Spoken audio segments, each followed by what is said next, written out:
Hey everybody, welcome back to Living Traditions Homestead. Well, it is hard to believe that we are far enough through the winter that it is time to start thinking about spring and start thinking about seed starting. Now the seeds that we are going to be starting, that we need to start, are actually for our greenhouse, which gets planted about a month, if Right. not 6 weeks before anything can go in the ground here. Yeah, typically we'll plant our greenhouse right around April 1st, and all of the stuff that we plant outside is somewhere around the middle of May. Right. So, we always judge it a little bit based on how the weather is at that exact time, but that's the basic guidelines that we go for here.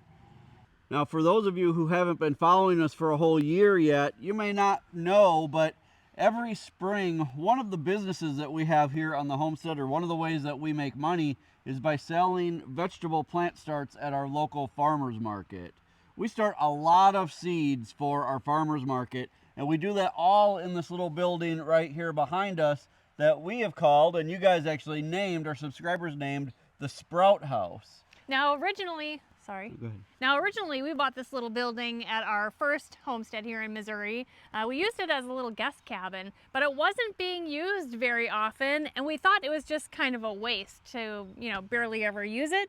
And so we decided to turn it into a little building that we can climate control, and we can start all of our seeds and grow them to, a couple inches tall before we move them into the greenhouse, and it has worked really well for us. Right.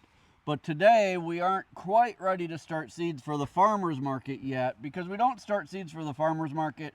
Well, we plan on going to the farmer's market around the 1st of May, so we don't start seeds quite this early. For today, all we're starting is what's going to go into our greenhouse, which again is about 6 weeks earlier than what we do for the farmer's market. So right now we have about 8 weeks to get those plants big enough to get into the greenhouse, and that's actually perfect timing for us to start seeds now for that purpose. So it's been, almost a year since we've been inside of the sprout house, although we did go in earlier today to do a little bit of cleaning.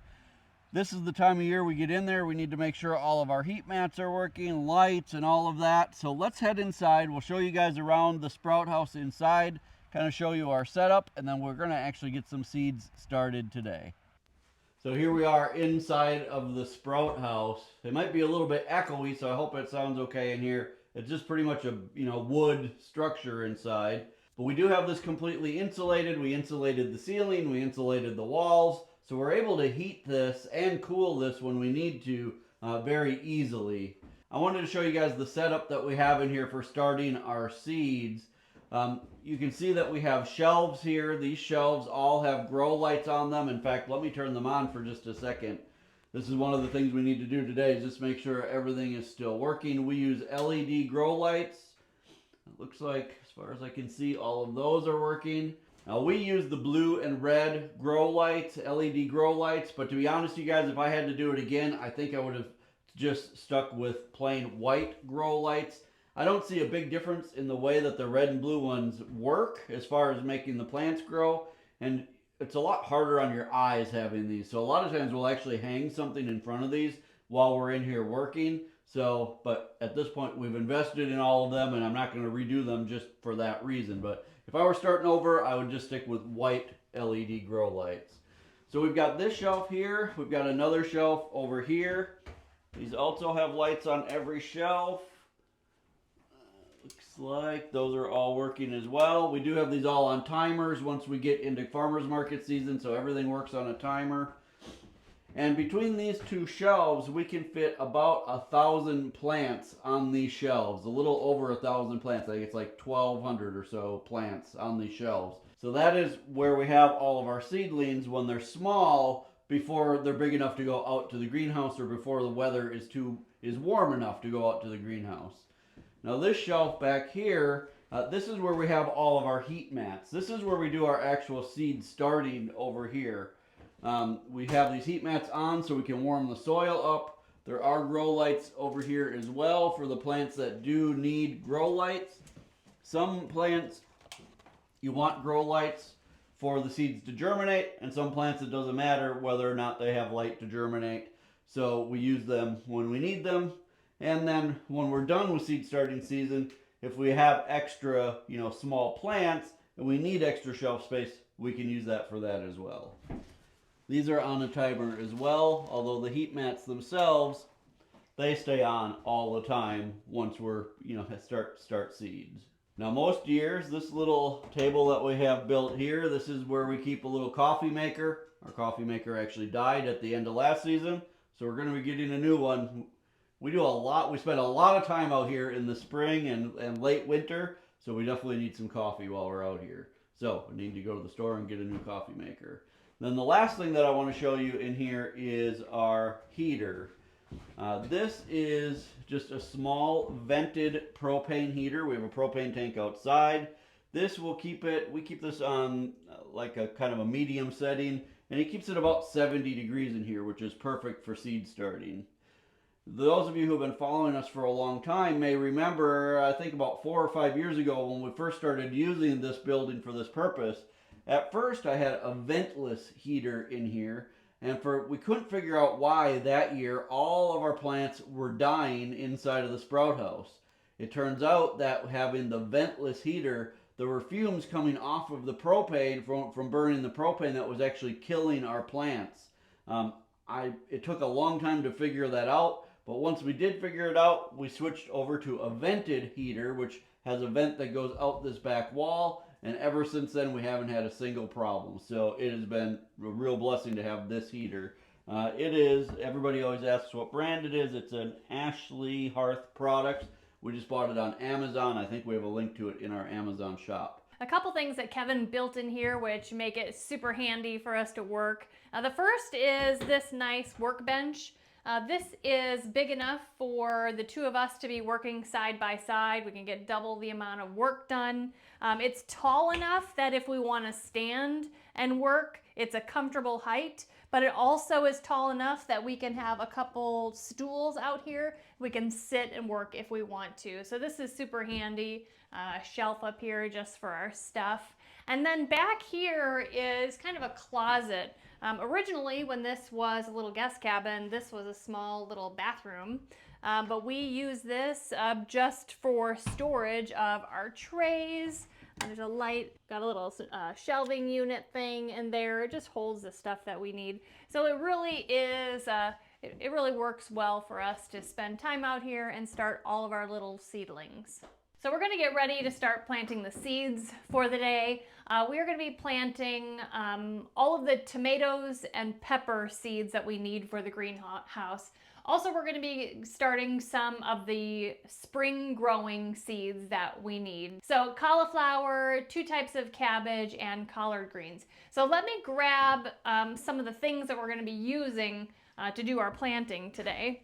We're going to be using these seed starting trays. They look like this. This is a 72 cell seed starting tray, and to give it some structure here, we're going to put it on this open seed tray. You can see from previous years how we will label these. We're just going to peel off the tape from a previous year or put tape over it. This is how we label them.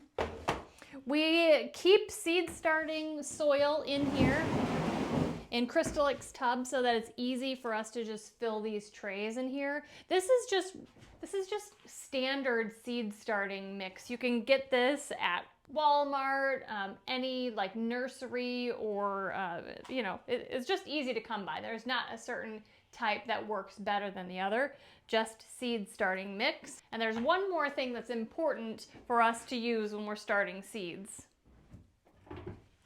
And the other important thing that we're going to need for starting seeds are these plastic domes. These lock in the humidity and help keep your soil moist until your seeds germinate. And they just sit on there just like that. So we're going to go ahead and get started planting the seeds that we need. I think we need 2 separate trays today. I'm just going to go ahead and fill this tray. It doesn't take long at all. Just a few big handfuls of the seed starting mix. Now we do have a wood floor, so it's easy to sweep up if we drop some on the floor. That's no big deal.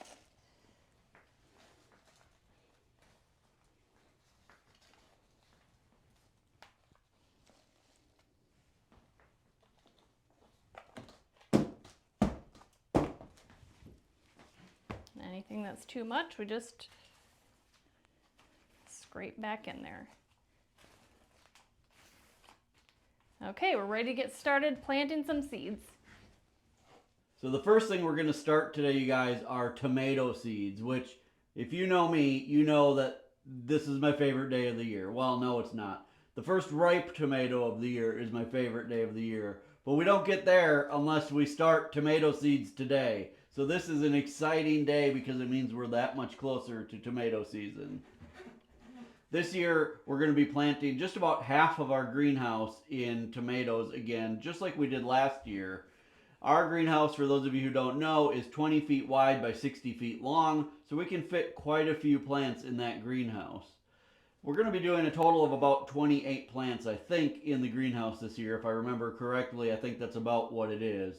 And we're doing some that are kind of our tried and true varieties that we've done in the past, but we're also doing some new varieties again this year. We're now doing most of our seed ordering through MI Gardener, which those of you who follow the MI Gardener YouTube channel know that Luke at MI Gardener has been gardening for a long time, since he was, I think, in high school, maybe even before. And his MI Gardener channel has, just really a lot of great information. And now he also owns his own store where he lives, and he sells a ton of seeds. So we do most of our ordering through MI Gardener now. We have now for the last couple of years. So let's go over the varieties of tomatoes that we're going to be growing today. There are just a few that aren't from MI Gardener. I'll go over those as well. So the first is large red cherry. You guys, these are my absolute favorite cherry tomato. In fact, if I had to pick only one tomato to ever grow again for the rest of my life, it would probably be the large red cherry, because they are so prolific. They're big enough that you can make a lot of things out of them, that you could really make out of other tomatoes as well, but they're a good size tomato and they're just perfect. They don't split in the heat of the summer. They continue to grow all summer long. You guys, these are my favorite, and they're an heirloom, so you can save seeds. So large red cherry is number one. The second is a new one that we're going to be trying this year. And really we're trying this mostly for our daughter Grace, because she loves yellow or orange tomatoes. So we're trying a new one called Golden Nugget. This was recommended by MI Gardener, and we're going to give that a try this year. I'll let you know at the end of the year what I thought of it. The next one is another new one this year that we're going to be trying. It is called Red Centiflor. Luke from MI Gardener says that this is probably the most prolific cherry tomato that he has ever grown. And you guys know how many cherry tomatoes I like to eat, so if that is true, I'm excited to grow these red centiflors. They're supposed to grow like a long, almost like chain of tomatoes, and you can kind of like pick the whole thing and just have like a big vine full of tomatoes that you can take in the house with you. So that sounds great for me. We're also doing another one that's very similar to that. It's called Tessa's Landrace Currant Tomato. It's a little bit smaller, but it also grows in long strips like that, so I'm excited about that.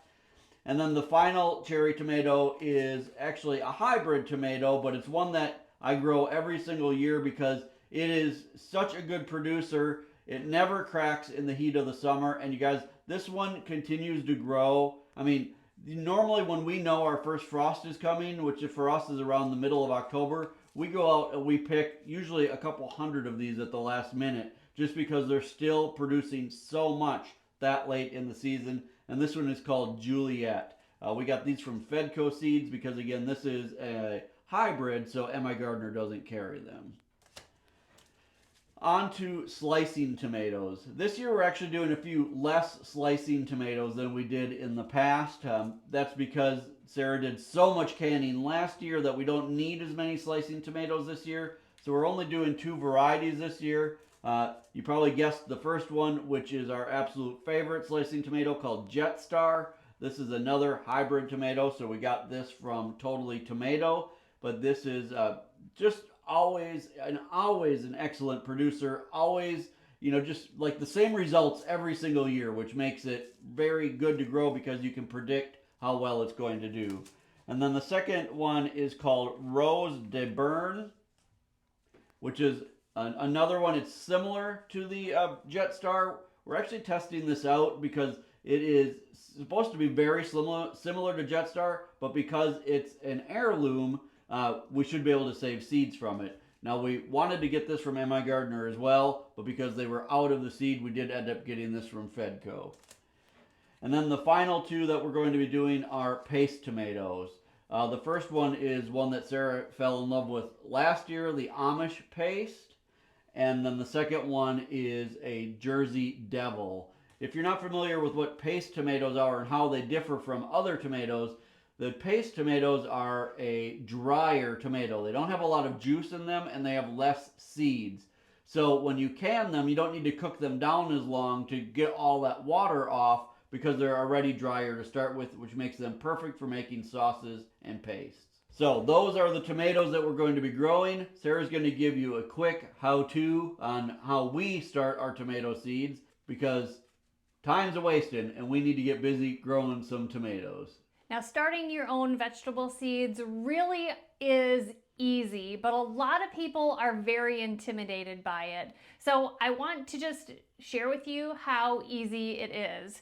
Now, some of the things that people are intimidated about are like, when do you start your seeds? You don't know when the best time is to start them, how many weeks before you plant them in the ground, how deep do you plant them, how many seeds per cell do you plant, and it is really easy. But I want to share with you that all of the information that you'll need to figure out when and how to plant your seeds, I have kind of brought all of that together into a cheat sheet for you if that would be helpful for you. I have some seed starting cheat sheets that I have created, and I have one sheet for vegetables, one sheet for herbs, and one sheet for flowers. It will tell you when to start your seeds, depending on when you want to plant them in the ground, how deep to plant the seeds, how long it's going to take for these seeds to germinate. So just so you have an idea of are they going to work or are they not going to work. If you need a heat mat and anything else that you need special to start each type of seed that you would like to plant. Now, I want to tell you that we offer these cheat sheets for $2 total. For $2, you'll get the seed starting cheat sheet for the vegetables, the herbs, and the flowers. Now, we used to sell these on Etsy, but now we sell them right on our webpage, which is livingtraditionsHomestead.com. So if you think this is going to be something that will be helpful for you, make sure you go there and check it out. These cheat sheets are actually something that you download. You purchase it and then you get a file, you download it so that you can print a tangible paper to have in your own binder, just like mine. To keep it safe and clean, and then you'll have access to this anytime you want to start seeds. Okay, so let's go ahead and start these tomato seeds. Now, tomato seeds on our cheat sheet here say that you'll want to start these 6 to 8 weeks before you want to plant. Now that's perfect. It's the beginning of February. We want to plant at the very beginning of April. So we have about 8 weeks, so this is perfect timing. It also says that we are going to plant these seeds a 1/4 inch into the dirt, and it will take about 6 to 10 days to germinate, and we do want to put these on a heat mat. So this is really all of the information that you need to be successful planting tomato seeds. So we are going to get started. Now, ahead of time, to help us, I'm going to put a big piece of masking tape on the front of this seed starting tray so that I can write what I plant in each one of these rows. Now, everybody has a different way of doing things like this, so if you have a different way, a better way for you, you go ahead and do it that way. But this is what works the best for us. So I'm starting with paste tomatoes, and there are 2 varieties we're going to be planting, Amish paste and the Jersey Devil. And I am going to be using 2 rows for each type of tomato plant. So I'm just going to write on here Amish and then the Jersey Devil. That way I know which seeds are where. Starting with the Amish paste, we're going to plant these little guys. It's so easy, you guys. Everybody can do this. So remember from our cheat sheet, it told us that the tomato seeds need to be planted 1/4 of an inch deep into the soil. So using a pen or some kind of dibble, I'm going to make a hole about 1/4 of an inch deep into the soil. And then I'll put a seed in there and I'll cover it up. It really is that simple. So I made the holes, and now I just need to put one seed in each hole. Now, some people will put multiple seeds, but I don't like to waste the seeds. I feel like my seeds will go farther if I don't double seed. Now, a lot of people will double seed to make sure that they get, one plant that sprouts in each of these little cells. I guess I would rather take my chances. And really, if you're starting with fresh seed, chances are most, if not all, your seeds are going to germinate. After I put the seed in the hole, then I just backfill with a little of the soil, just like that, and just tap it really gently, just to make sure that the soil makes contact with the seed. It really is that simple, you guys. If you have been intimidated by planting seeds, it really is this simple. I encourage you to try it. So I'm done with all of the paste tomatoes. You guys, all the rest of the tomatoes are planted the exact same way. So I am going to finish up planting the rest of the tomato seeds, and then we'll move on after that. The tomatoes are all done, so now we are going to move on to the other things that we need to plant. I'm going to be planting peppers, and Kevin's going to be planting the things that we're going to be growing in the spring. Now that may be a little confusing to some of you who live in places like Wisconsin or Minnesota or Canada or any place that's colder, because you probably don't have all the different growing seasons that we have here where it's a little bit warmer. So we really have 3 growing seasons. We have spring, summer, and fall. And during our summer season, we can't really grow things like cabbage and broccoli, cauliflower, all of the brassicas type things, because it just gets too hot and they just bolt. Mm-hmm. So we plant those things in what we call our spring growing season, which really, we can plant these outside as early as March, mm-hmm. the middle of March. So that's why we need to get these started so that we can have these ready to put outside. So that way they have time to grow before it starts to get really hot outside. The tomatoes and the peppers are considered summer plants here in southern Missouri. They can tolerate the heat. In fact, they thrive in the heat. So we consider those summer plants along with some of the other things that we grow, during the summer. So for the peppers, you guys, first of all, I love to grow everything, but I really love to grow peppers. And there are some old standards this year that we're going to be planting, but there's also some new things that we're going to be planting, or things that are different from what we planted last year. So there are 2 varieties of bell peppers that we're going to be planting this year. One is the California Wonder bell pepper, and I plant that variety most every year, and because it just always produces, it's very consistent. And then we're going to be planting the Emerald Giant bell pepper. I grew Emerald Giants several years ago, and I really did like them, but then I wasn't able to find their seeds from the local carrier, and so I just stopped growing them. But this year, my gardener has them, so I'm excited to grow Emerald Giants. A new variety to me this year is called the Red Corno di Toro. This is a red roasting pepper. I love to grow red roasting peppers. This year, this is a new variety to me, and so I'm really excited to grow the Red Corno di Toros. After that are really spicy peppers. We always grow a jalapeno so that we can make salsa and pico de gallo, so we are growing a jalapeno. We're growing Tabasco peppers this year. Right. It's been several years since we've grown Tabasco peppers because they really are so prolific that the last time I just got several years worth, but now we're out of Tabasco sauce. Which is a bummer. So I need to grow Tabasco peppers again, and they really are a beautiful plant as well. Yeah, so they look like a Christmas tree when do. They're all ripening, and some are still green and some are red, and you guys, they grow like upside down, like the peppers stick straight up in the air. They're really cool. I can't wait for you guys to see them when we get to that part of the season. Yeah.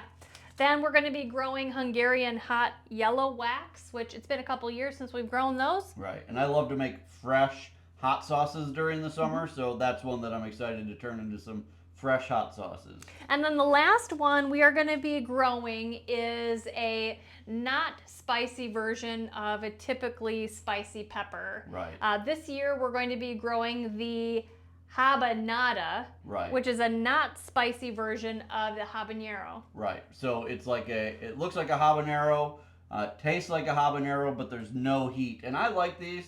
In the past, we've grown a variety of jalapeno that's like that. It's a not spicy jalapeno. But I like these because they're just a fun snacking pepper. When I'm out in the greenhouse, you guys know that when I'm working in the greenhouse, it's 50% work, 50% eating. And so I like to have peppers like this that I can just grab and snack on with some cherry tomatoes and some basil and some green beans and some cucumbers. And man, I love being in the greenhouse. Can you tell? So this is a new exciting one for this year. So those are the peppers that we're going to be planting for the greenhouse. And then as far as the early spring plants, we're not doing nearly as many of these. We do just some of these. We'll start them in here. Then we'll move them to the greenhouse for just probably a couple weeks. And then as soon as it starts to get too warm in the greenhouse, they'll actually go outside because they, again, prefer colder or cool weather. So we're doing some cabbage. We are trying a Napa cabbage this year, mostly because Sarah wants to make some homemade kimchi. And so we're doing the Napa cabbage for that. We're also doing Georgia Southern collards because we do love collard greens. You guys, there's nothing better than pan-fried collard greens with some bacon fat and some bacon, crumbled up in it. It is so good. I love collard greens. So we're going to grow some of that. We're also doing the Golden Acres cabbage, which is a cabbage that we've done for several years now. We like this because it's very fast growing, 60 days to maturity. And in our area where we typically go from like cool to hot very quickly, a fast maturing variety is important because cabbage doesn't do well once it starts to get hot out. And then the last thing is a self-blanching cauliflower. And what self-blanching means is that as this grows, when it starts to grow the head, the leaves around the top of it will actually curl over the head and protect it from the sun. If you have a variety that's not self-blanching, a lot of times you'll actually have to either tie the leaves together at the top or do something to protect the actual head of cauliflower from the sun, but these take care of it all on their own. So for planting the peppers, looking at my cheat sheet here, the peppers we need to start 8 weeks before we want to plant in the ground. Again, that is perfect timing. We will plant those seeds a 1/4 inch into the soil. And then with both types of cabbages and the cauliflower and the collard greens, it looks like it says to start the seeds 4 to 6 weeks before planting in the ground. That's perfect because we'll plant them in March. It's early February now. All of them say the same thing, and plant the seeds a 1/4 inch into the ground. So Kevin and I can work on those. He's going to plant the spring seeds and I am going to plant all the pepper seeds.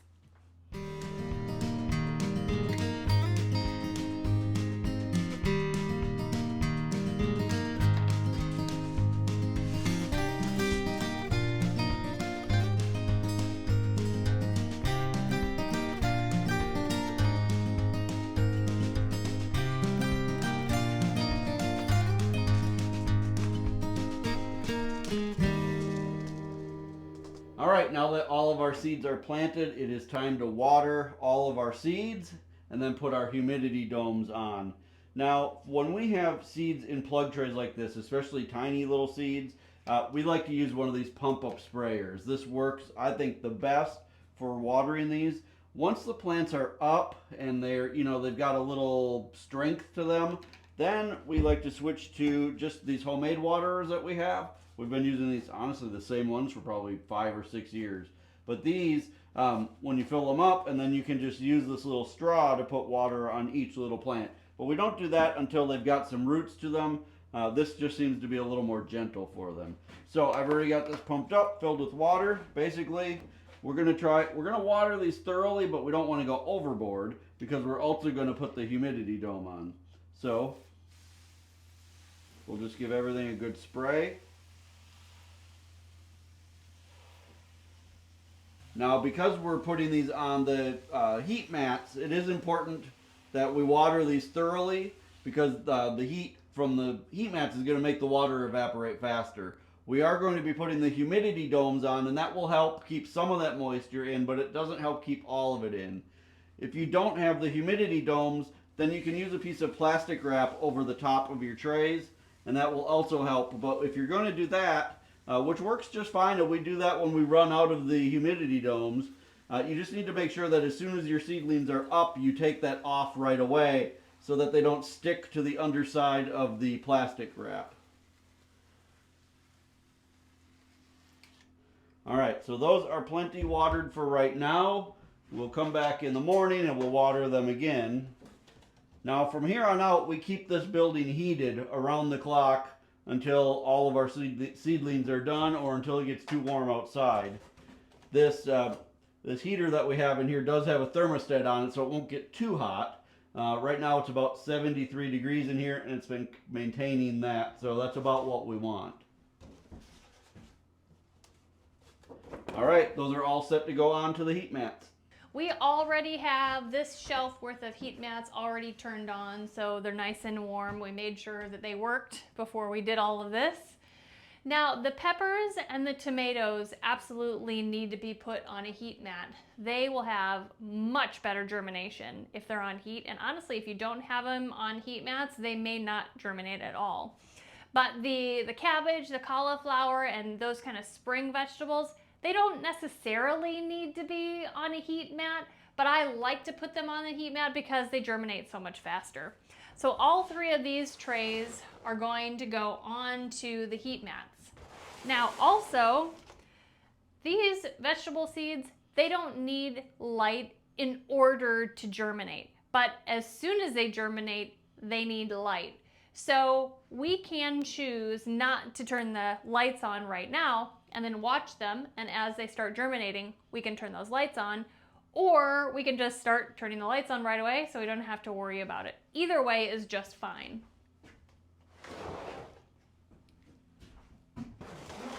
These heat mats that we have here can fit 2 trays side by side. Now, most of the heat mats that you find at like Walmart, they're just the size of 1 seed tray, and that's fine too. We get our heat mats, and actually all of our seed starting supplies, all of our little pots and trays that we use for the farmer's market, all of those supplies we get from growersolution.com, which is also where we got our greenhouses. A great company. We highly recommend them. We do have a discount code with them. It is LTH10 to receive 10% off of your orders. Okay, all 3 of these trays are good to go. We need to continue checking on them, watering them every day to make sure that they don't dry out. We need to turn the light on for sure when they start germinating, and we should really start seeing some action in here within the next 4 to 7 days. Well, it is exciting for plant season to start, mainly because that means we're that much closer to tomato season, which is my favorite season of the entire year. This is a good job done, you guys. Soon enough, we'll be planting our greenhouse. It'll be warm enough in there for things to grow. That is super exciting for me. Yeah. All of our lettuce and things that we have in there for the winter are all doing great. Yep. We'll give you guys an update on that soon in an upcoming video. You guys, we're so excited that you're along to join us in this process. You know, it's always kind of, it makes spring feel like it's right around the corner, even though, let's not fool ourselves, we still have plenty of winter left. This at least gives you some hope that spring is coming up soon. In the future, we need to plant all of the herbs for us and for the farmer's market. Right, that needs to be really soon. Yeah, and also soon enough, we'll be planting all the rest of the seeds for garden planting and for the farmer's market. So we still have quite a bit of work to do here at the Sprout House. Right, and we'll be bringing you guys along for a lot of that. Yes. Now don't forget, if you guys want to get a copy of the cheat sheet that Sarah has put together, you can go to our website, livingtraditionsHomestead.com, to purchase that for only $2. I think it'll save you a lot of time. Hey, if you're enjoying our channel and you're enjoying content like this, we hope that you'll hit that subscribe button before you go. Don't forget that, as always, the absolute best way that you can help us here on our channel is just to share our videos so that others might benefit from them as well. Until next time, thank you so much for stopping by our homestead. Take care, and God bless. God bless.